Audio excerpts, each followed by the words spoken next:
This is the Mike LaPetri Show. Nassau County property taxes are way too high. That's why you need Reassessment and Evaluation Services, Inc., the #1 tax grievance provider that offers personal service and high success rates. Grieve your taxes now before the deadline on March 1st, 2024. Call today for more info, 516-742-5180, or apply online at reassessmytaxes.com. Winters Brothers Waste Systems, the premier solid waste and recycling company on Long Island, servicing commercial, residential, industrial, and municipal customers across Nassau and Suffolk County. Locally owned and operating since the 1950s, over the last 70 years, Winters Brothers has built a network of regional operations, including multiple hauling locations, 6 recycling centers, and 9 transfer stations. Winters Brothers, solid and sound financial footing, a talented and professional team, top shelf equipment with top-notch service to Long Islanders. Go to wintersbrothers.com for more information today. Hello, all. We have an amazing guest, insightful guest, someone that is so knowledgeable with us. We have Sean King, Senior Vice President of Park Strategies, LLC, and also specialist on United States and East Asian affairs. What's up, buddy? Hey, great to be with you, Mike. I'm so excited to talk all about Taiwan, China, North Korea. For people, I mean, right now, those are hot button just topics. People are just curious about what's going on, what's happening, and your background. I mean, you worked in Singapore for Citibank and PwC.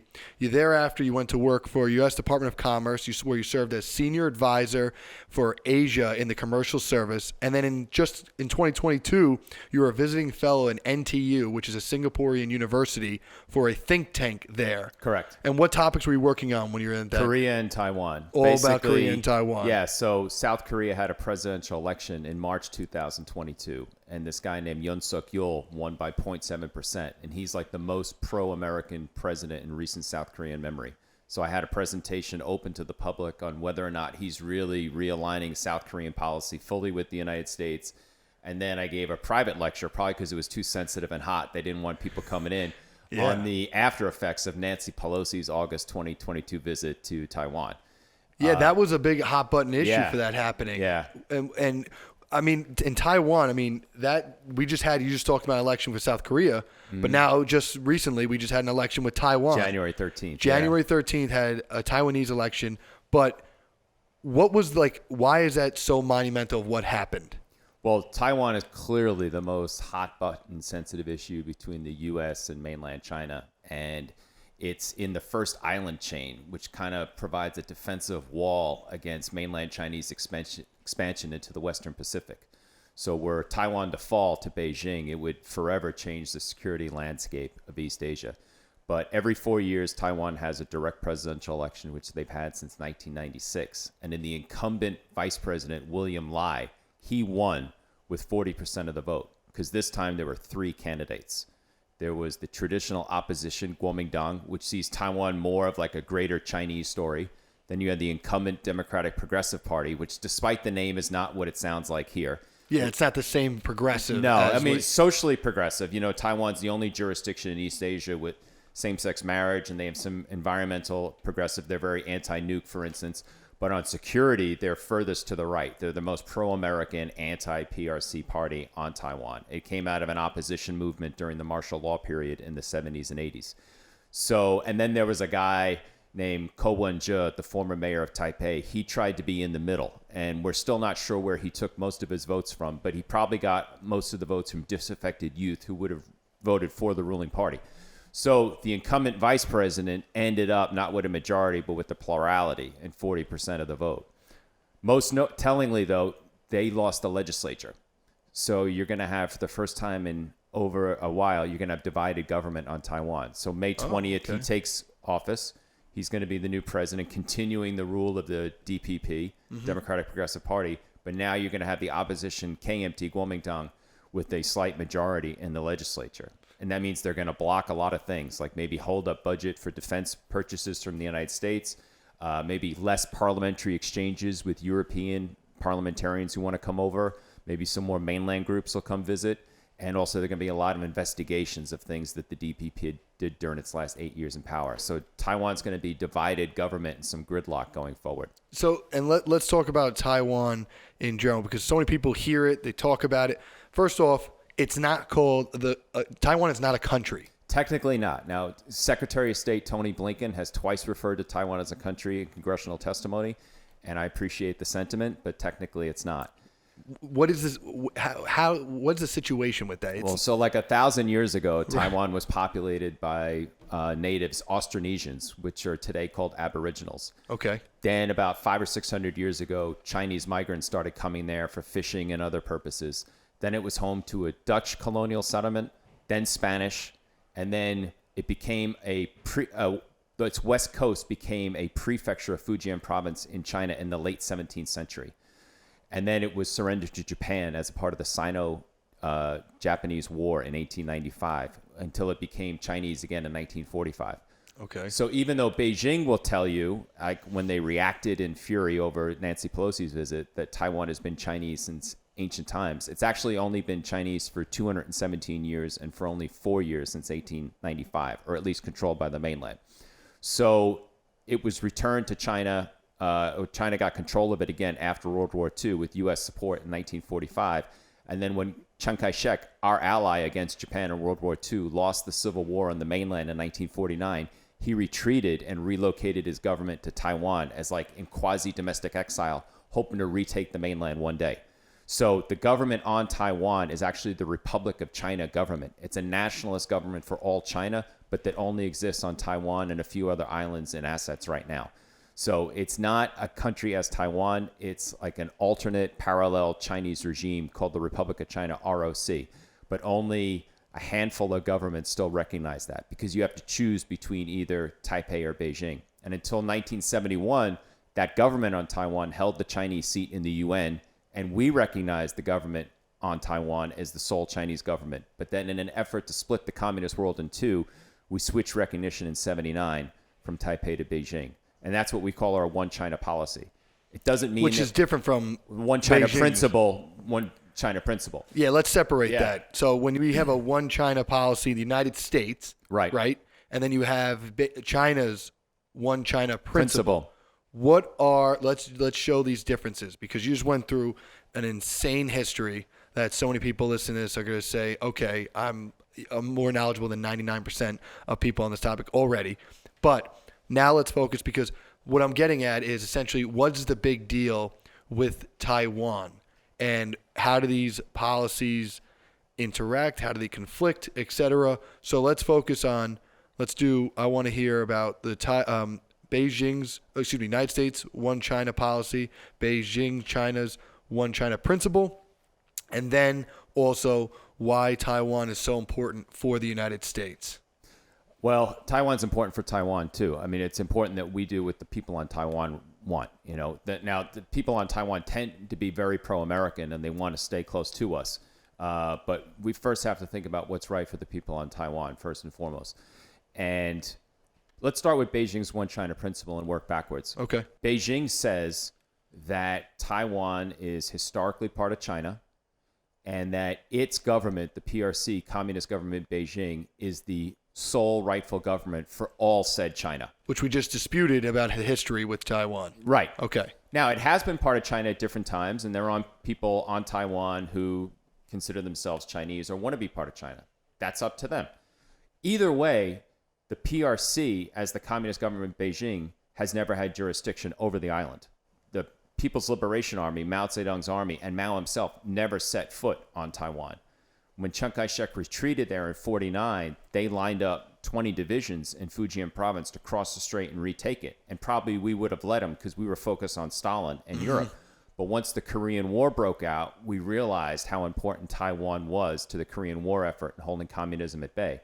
So the Korean War kind of saved Taiwan, and then we signed a defense treaty with the government on Taiwan, which was in effect till 1979, where we promised to defend it against mainland Chinese attack.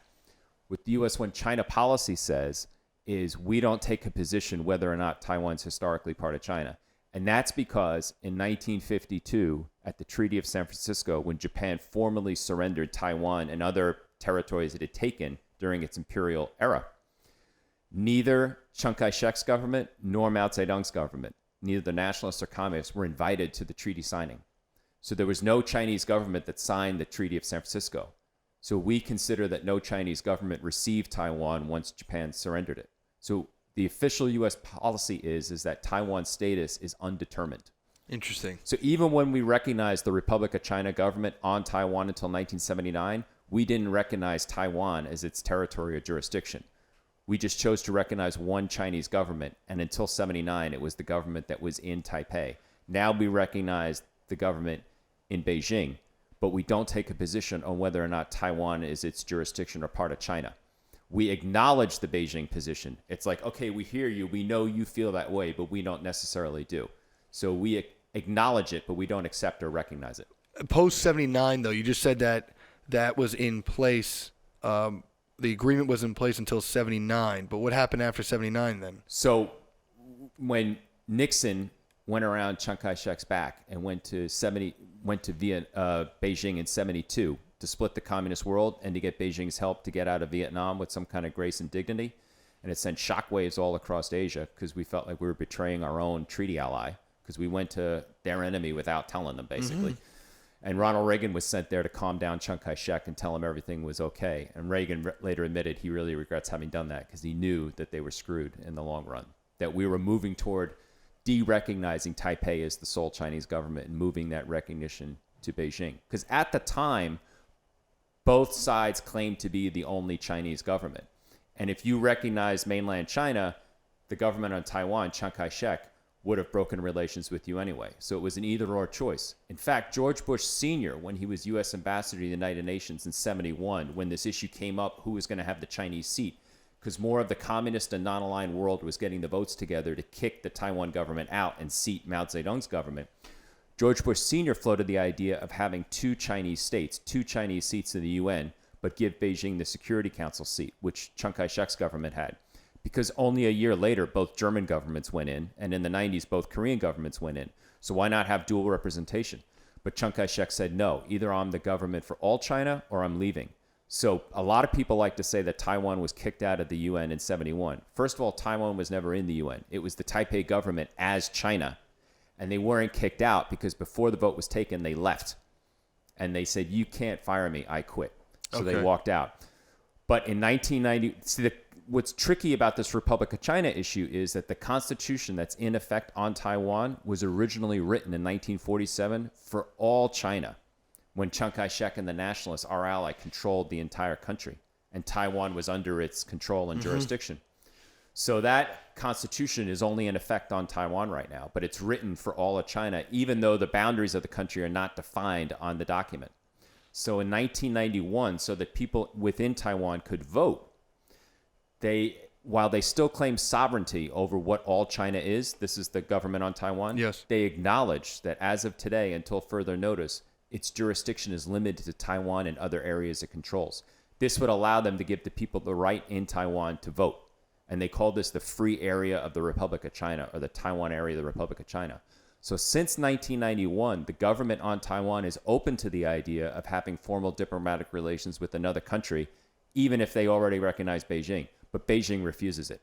So with countries like the Marshall Islands and St. Lucia, Taipei has established formal diplomatic relations, even though they had an embassy in Beijing. Now, Beijing breaks relations afterwards, but the point is that Taiwan is open to the idea of making friends with both sides. But the biggest issue, though, is that those who are basically working in tandem with China, it's China saying you have to choose. Right. You're choosing us. There right. is no, you don't. There is no recognition. There is no understanding. Right. So as of the punishment for the most recent election on January 13th, Nauru, which is a Pacific island of only 10,000 people in the Western Pacific, a few days after the election of William Lai, they switched diplomatic recognition to Beijing in return for a big aid package. Now, obviously, Beijing had this lined up, and they pulled the trigger once that the ruling party candidate won again.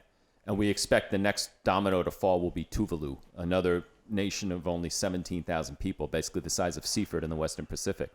But these are really important because, first of all, they're outposts in the Western Pacific, which is strategically important because now it's going to give the mainland Chinese Navy berths in these strategically critical areas where the U.S. Navy is trying to project its own power. But if you say that the Republic of China is still a sovereign standalone government, if nobody recognizes it anymore, does it even exist? does then that force people on Taiwan to declare some kind of de jure Taiwanese independence, which Beijing says is its red line and which it would invade. But there's never been an independent Taiwan. It's always been either the Republic of China or someone else's territory or asset. So I think that Beijing pushes countries to de-recognize Taipei at its own peril, because it may push Taiwanese into a corner to declare independence as the Republic of Taiwan. And then once it declares independence, Beijing would have to attack, because it's told its people that if Taiwan declares independence as Taiwan, this is splitting the motherland. That calls into question the Chinese Communist Party, and then they would attack. And the question is, what will we do? correct. That's what I was just going to follow up, because aren't you slowly, isn't this what's happening, is that the United States is slowly allowing Beijing to take, as you just said, island by island? Well, we're not allowing it. Beijing's doing it. We've passed a lot of legislation that would reward countries not to switch on Taiwan. And like when the Solomon Islands and Kiribati switched from Taipei to Beijing in 2019, Mike Pence refused to meet with the leader of the Solomon Islands to show the U.S. displeasure. But the point is, these countries point out, they say, well, yeah, okay, Washington, but why did you switch diplomatic recognition in 1979? If you don't formally recognize Taipei, Why should we? why should we? Yeah. So that's kind of a good point. Yeah, which is a great point. But I'm looking at it still, I mean, at the end of the day, if you're not, if they're imposing aid package, China meaning, Right. is providing aid packages and in those ways benefits or threats to others surrounding, would these be nations or islands would be the proper? Both. Okay, nations and islands. Would they, if they're then switching to Beijing, island by island by island by island, then is happening, and the United States is not responding at all. Well, we're expressing our displeasure, and we just signed. But what does that do? So what? Like, that's my point. Yeah, So, but what can we do? Are we going to go attack now? I guess that's what I'm asking. That's Yeah. my point. Is that where is there? What can we? Is there sanction possibilities? Is there, or just simply wait and Well, see? we've sanctioned mainland China a lot for their crackdown in Hong Kong and supplying North Korea with weapons. But if these smaller countries want to switch to Beijing, there's really, in effect, very little we can do. Very little we can do. Yep. Because I'm just looking at it from that standpoint of, as you said, all these islands and Taiwan are all, and these nations are all essentially like a border, right? They act like a protective barrier. Well, these other islands that I'm talking about in the Western Pacific, that's past the border. That Oh, would be okay. the It's first past the island border. chain. Okay. Yeah, so the first island chain would be starting with South Korea down into Japan, Taiwan, Philippines, and around Borneo, Indonesia. So these are all behind Taiwan. Okay. These are all behind the first island All right, chain. thank you for helping me understand that then. So that's why I'm just looking at it in the sense of how, at what point, I guess, does the United States say enough is enough, or does it need to? I mean, what benefit does Taiwan truly provide for the United States? Well, first of all, it's a true democracy. And, Beijing will say that Western-style democracy does not match Chinese culture or Chinese history. If you believe that the people of Taiwan are ethnically Chinese, which Beijing itself says they are, then that proves the lie, that everyone is open to a Western free democratic system. And again, it puts a block on mainland China projecting its power into the Western Pacific Ocean and has this line of democracies and U.S. allies and friends. So it's critical importance. And, the people of Taiwan, they want to live in freedom and live in peace. What about economic side with in terms of commercial exchange of goods between the United States and Taiwan? Is there any benefit there? Obviously, yes. And Taiwan is a huge trading partner in the U.S. There's obviously the semiconductor role that TSMC and others play. But I think that's overblown in a way, because if Beijing were to seize Taiwan, we would stop critical exports of the materials those semiconductors need to function on world markets. So TSMC would be an empty shell after a few months, because they would run out of the raw inputs and parts that they need from the United States. So that would go elsewhere. But Taiwan's a top trading partner for us. And Taiwan has tried to take away, Taiwan, ironically, is the number one foreign investor in mainland China. And Really? mainland China is Taiwan's number one export market, because so much of the world's assembly and production happens in southeastern mainland China that Taiwan firms have gone there to supply, especially in the technology area. But because of politics, they've been divesting slowly out of mainland China, Right. going more into Vietnam, Southeast Asia, and as we've seen, the United States as well.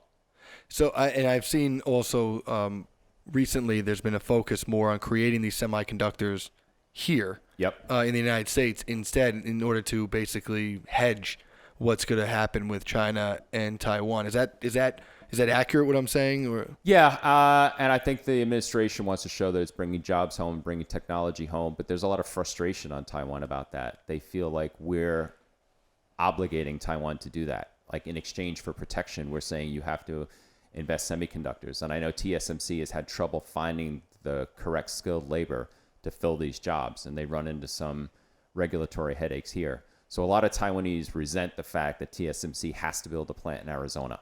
They feel this is like a payback to the U.S. for us protecting them. Because the only reason Taiwan's not part of the PRC today is because we sell them weapons. And we say, Biden has said 4 times that we would defend Taiwan in the case of attack. But there's no legal obligation to do so because there's no defense treaty. After all, how can you promise to defend an island, a government whose government you don't even recognize? right. So, but I think there's so much at stake in the region and values-wise that we would defend Taiwan in case of attack because it would send a signal that we're not going to stand up for anyone else. So a lot of people on Taiwan, they resent the TSMC factory in Arizona, thinking that that's payback for our protection of the island. How often are we sending weapons to Taiwan? And is this frequent? Are they paying us It's for much more frequent. It's much more frequent than it used to be. We used to do it in big packages to try to find a way not to annoy Beijing.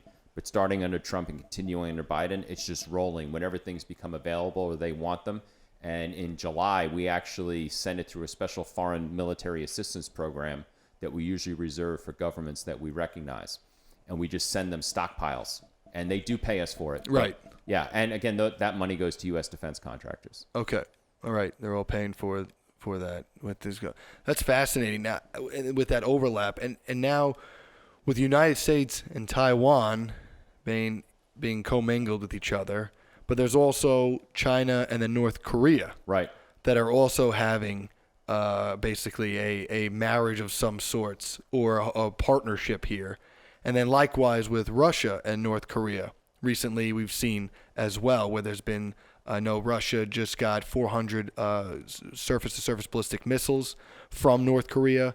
What has China been doing with North Korea recently? Well, the PRC and North Korea only have one treaty ally each, and it's each other. So,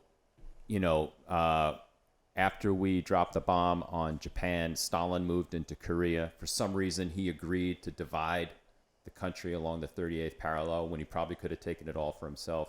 Then you had the Korean War, where North Korea attacked South Korea, went all the way down to Busan on the south coast in 1950. Then MacArthur did the Incheon landing where the new international airport is today and surprised them on the west coast, cut the North Korean troops in two, took South Korea again, marched all the way to Pyongyang. We liberated Pyongyang in 1950, the North Korean capital, and marched all the way to the mainland Chinese border at the Yalu River. That's when Mao took the 20 divisions that were in Fujian province, determined to take over Taiwan, and moved them up to northeastern mainland China, and then counterattacked us. So it basically became, because North Korea bit off more than it could chew and couldn't liberate the South, as it says, the way it thought, he basically needed Mao Zedong to bail him out. This is Kim Il-sung, Kim Jong-un's grandfather. Okay. So it was the great Charlie Rangel, former Harlem congressman. When he was shot by Chinese troops. And so it basically became a U.S. mainland Chinese war on the Korean peninsula for the next 3 years, and it ended in a stalemate, armistice in 1953. So North Korea exists because China backs it up. Now, China can't tell North Korea what to do because it's an ethno-nationalist country that goes its own way. But Beijing knows that if North Korea were to fall, it looks at the German example and knows that you would have a united Korea that's friendly to the United States, maybe with troops that remain in the South, and would be right on the mainland Chinese border. And they wouldn't get anything in return for it, like Taiwan, for example. So long as South Korea remains democratic and friendly to the United States, Beijing is going to prop up North Korea and allow it to stick around, allow it to trade, allow it to use its banks to procure weapons and other luxury goods for the elite. And it was the Soviet Union that birthed North Korea in the first place. And now Russia, a pariah on the world stage with very few friends left after its Ukraine invasion, it's going to North Korea to get extra armaments, bullets, guns, and the like. And missiles. Yeah, and North Korea wants the hard currency because they're shut out and sanctioned on so many markets. So for those who fear that there could be another war in the Korean Peninsula anytime soon, if any good comes out of North Korea's involvement in the Ukraine war, it shows they're not getting ready to attack South Korea again, because if they were, they wouldn't be giving weapons to Russia for its Ukraine war effort. But in exchange for those weapons, missiles, guns, whatever, they are getting hard currency and also satellite and missile technology which they can use to perfect their own nukes and their own delivery program. And that's what, I mean, you've heard a lot when you talk about North Korea, because many people are looking at it basically saying, what is North Korea doing besides just trying to create nukes to position itself on the world stage or to threaten South Korea and take over and make a one Korea essentially. Right. But what are their capabilities of making nuclear weapons, to your knowledge? Pretty high. You won't know until they try it, but you don't want to give that chance. I mean, the trajectory has always been up into space. They've never done an actual trajectory. Didn't they try something with ICBM though? Yeah, the ICBM has been successful, but it's Right. always been done in a space up trajectory. It hasn't been done extended like it would be used in actual wartime, so we don't know. Okay. Because I thought something I was reading about ICBMs being able to reach San Francisco. Sure, New York probably. The 2017 they tested the first ICBM and their first H-bomb in September of 2017, and that would put the U.S. homeland in play. So the trajectory hasn't done as it would in a real war-like setting, but we don't want to get to the point where we have to test it out. So how do we? So here's the story. Yeah, how do we defend that? Early 1960s, you had the Cuban Missile Crisis. Okay. And Kim Il-sung, Kim Jong-un's grandfather, he would have seen that Khrushchev basically betrayed Castro. He took out the missiles from Cuba in exchange for a deal with Kennedy about Jupiter missiles in Turkey. And this would prove to North Korea that you can't rely on foreigners for your security. So from that, they wanted to build their own indigenous nukes program, which East German cables reveal was active as of 1977. So they're not going to actually use them. They can't, because they know that would mean the end of the regime, because we would counterstrike. But what I think what they want to do is the nukes are there to put enough doubt in the U.S.-South Korean alliance. Would we sacrifice San Francisco or Seattle for Seoul? So were North Korea again to attack South Korea conventionally, so long as they hold that nuke card as retaliation, would the United States come to South Korea's defense the way we did in 1950? So I think the nukes are a way to give North Korea determination, not deterrence because we're going to attack them. Because if we wanted to attack them, we would have done it before they had the nukes. I've been to the DMZ. So it's the ace up the sleeve. It's a way they look at the Putin example. This validates North Korea's nukes program, because we did not counterstrike Russia because they have nukes when they went into Ukraine. Okay. The nukes are not defensive in North Korea's case. They're offensive. Okay. It gives them potential cover to invade South Korea or to negotiate with the future U.S. government the exit of U.S. troops from South Korea or the end of the U.S.-South Korea alliance. So like in 2018, when Trump met Kim Jong-un in Singapore, I was fine with that meeting because the invitation came through South Korea. North Korea has often tried to engage the United States directly because they say South Korea is an illegitimate colonial puppet state occupied by Yankee foreigners. Okay. But the invitation to meet Kim came through the South Korean National Security Advisor. So for Trump not to have met Kim, it would have been a slap in the face of our own ally. So that first meeting, I thought it made sense. Because South Korea's asking us, hey, come here and meet him. And that progressive left government in South Korea, it's not my ideal government, but that's what the South Korean people chose. Right. So we owed it to South Korea to give that meeting a first try. But what was upsetting about it, unfortunate, was that in his press conference, Trump unilaterally announced, without consulting with South Korean officials or our own Pentagon, that he was suspending or canceling U.S.-South Korea military exercises, which he called war games because he said we spend too much money on them. And Kim had asked them to stop them. So for 3 years, we didn't train or exercise with our South Korean allies. Now that's back on, and we're doing trilateral exercises between South Korea, Japan, and the United States because you have a more Japan-U.S. friendly Korean president in Seoul. I was going to ask you about that too with Japan, because where does Japan play in all this? Because you've seen China and Taiwan. You have North Korea, South Korea, right? North Korea right there with China.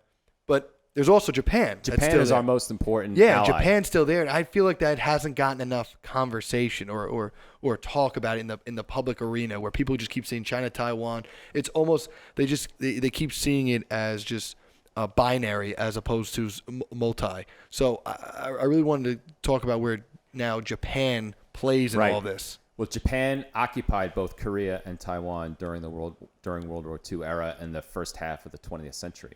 But where most Koreans hate Japan, almost all Taiwanese love Japan. And that is because Japan treated Korea very badly, for the most part, but treated Taiwan pretty well. And it was very benign in its occupation of Taiwan. Life expectancy on Taiwan went up 7 years under Japanese rule. That's where they got their love of baseball. Most older Taiwanese speak Japanese as their first language. Oh, wow. And they see their relationship with Japan as a way to differentiate themselves from mainland China. Because when Chiang Kai-shek and the nationalists came, they massacred 20,000 people, declared martial law, and it made the Japanese occupier look nice by extension. Also, because we have 50,000 troops in Japan, most of them in Okinawa, all Taiwan people know that in the case of a mainland Chinese attack, the cavalry that would arrive would be U.S. troops from Japan. And in most surveys, Taiwanese list Japan as their favorite foreign country. But doesn't China know that in a sense with Japan? So wouldn't they? That's what I'm wondering, is an attack. I know where you're going, so just hold on. Okay. So now, Koreans, it's been said, you know you're Korean if you hate Japan, but not know why. Okay. But now mainland China is so unpopular in South Korea. So in 2016, South Korea agreed to take a U.S. anti-defense missile shield called THAAD, Terminal High Aerial Altitude Defense, the radar for which could go into northeastern China. So as punishment, Beijing stopped tour groups to South Korea. They punished South Korean corporate interests that were involved in the golf course that hosted the U.S. missile defense shield, and boycotted a lot of South Korean interests and canceled the visas of K-pop entertainers going to the PRC. Oh, yeah. So now you have South Koreans, the most anti-mainland Chinese country in all of Asia. Plus, they have their own entertainment, which is very popular. It's like, we don't need Chinese culture anymore. We're the cultural kings of Asia. Plus, with environmental degradation, human rights crackdown in Xinjiang and Hong Kong, people in Korea, which used to be in the middle between China and the U.S., now they're very anti-PRC and very pro-U.S. And they're giving Japan a second look because they're saying at least Japan is free and democratic today, and they haven't bothered us lately. So we have 50,000 troops in Japan. It's our most important treaty ally. It's like what England was in Europe during the Cold War. Japan is kind of for us in Asia today. And Japan is very strongly helping Taiwan any way it could. Japan has a pacifist constitution that we helped write in the MacArthur period so that it wouldn't become imperial and aggressive again. And Article 9 talks about not making war, but they passed a reinterpretation of Article 9 within the last decade called collective self-defense. So that if their allies are fired upon, they can fire back in collective self-defense of a treaty ally. Right. Basically, this is helping the U.S. if we're in a conflict in the area. So were mainland China to attack Taiwan, I don't think Japanese troops would go to Taiwan, especially given the colonial history, but certainly Japanese troops would help supply in a logistics manner, U.S. troops on Japan running the war effort out of Japanese bases. And if they could, Japan would take in Taiwanese refugees. However, if the PRC were to attack U.S. bases on Japan, then I think all bets are off and Japan would get involved in a war. Right. Absolutely. And we would again run any contingency in Korea. We would run it out of the Korea Command in Tokyo, and that would be a big part of the war effort too, supplying South Korea in a case of an attack from the north. And that's what I was looking at, is because now I'm just seeing this. China knows this, so if they were going to attack Taiwan, which I don't think is going to happen anytime soon. Right. So I've been following Taiwan for over 25 years. I'm always worried about a potential attack. This has been for 25 years. That's what I'm saying. People on Taiwan have been worried for 70 years. Yeah. But I've been worried for 27. That's when I first went there. But this is just a fact of life. This is baked in there. It's like living on an earth. It's like living in San Francisco. You're not going to worry about earthquakes. It's life. Okay. But you look, it's 100 miles from Taiwan to the mainland. You have 14 beaches, only 2 of which are landable, and it's very rough seas. It's not like just walking across an unguarded border like Russia into Ukraine. And a lot of the Russian army officers and generals, they served in Ukraine during the Soviet era. Again, no mainland Chinese troops have ever been on Taiwan. They don't know. It's totally unfamiliar. Totally unfamiliar. And we would see it coming weeks in advance. We would see all the troop movements. Just be able to by mobilizing to get into the Navy, get the Navy going, Right. all that you'd be able to see. People would be leaving jobs. They'd be leaving factories. There'd be mobilizations. There'd be food rations. Does China even have that numbers right now economically and from a population size? Like, do they have the people that are ready, willing, and able?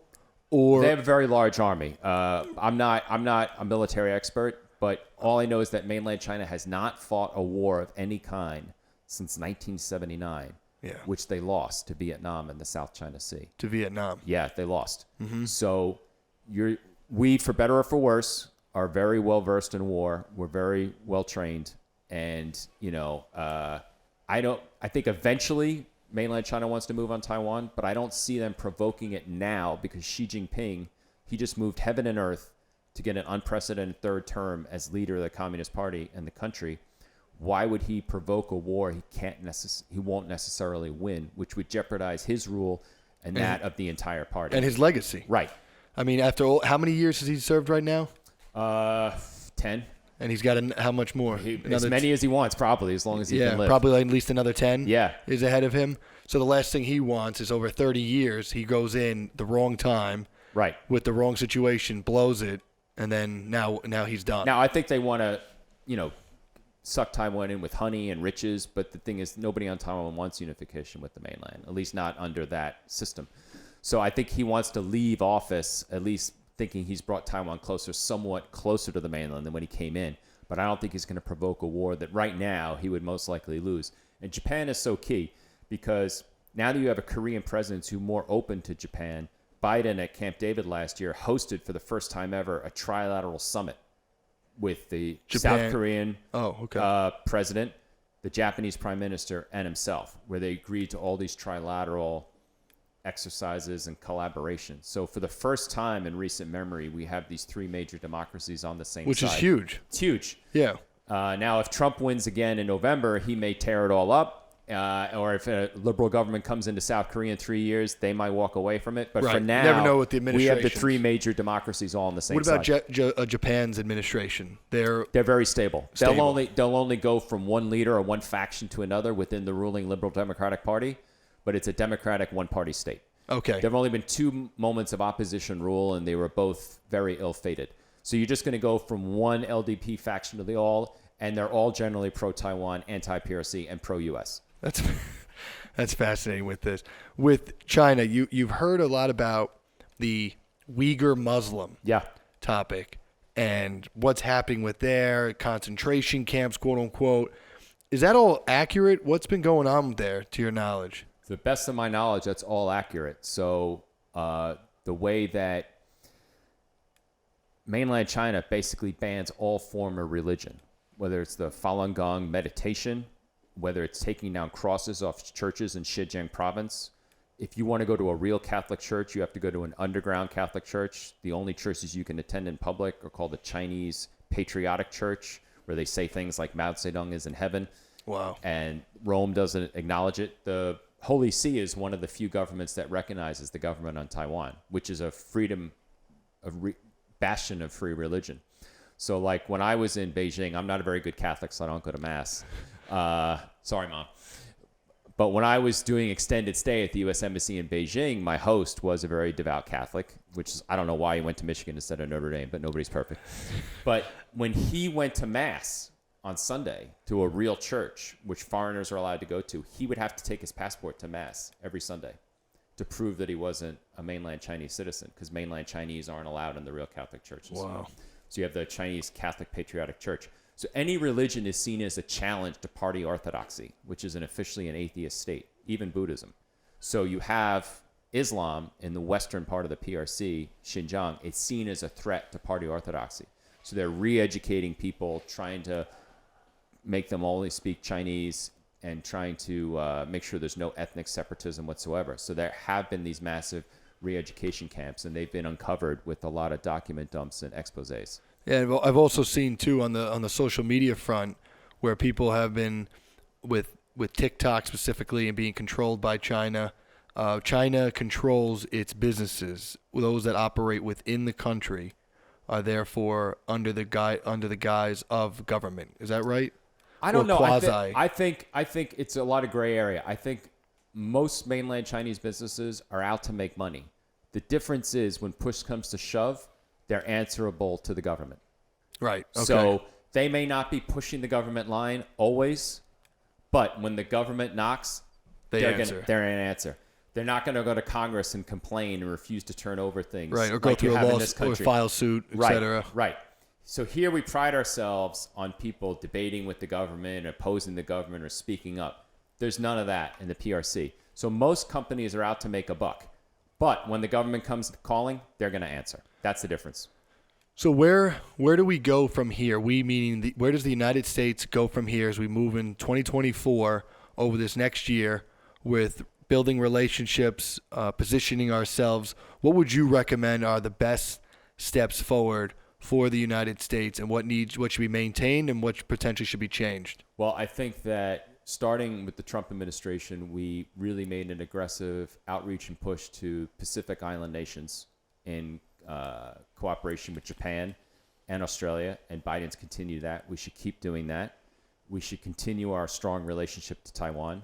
Since we switched recognition from Taipei to Beijing in 1979, Biden's inauguration was the first time that the Taiwan representative to the United States, who is now the vice president-elect, was directly invited to the inauguration by the inaugural committee. Usually the representative came as the guest of a senator or congressperson. This is the first time they were directly invited by the inaugural committee.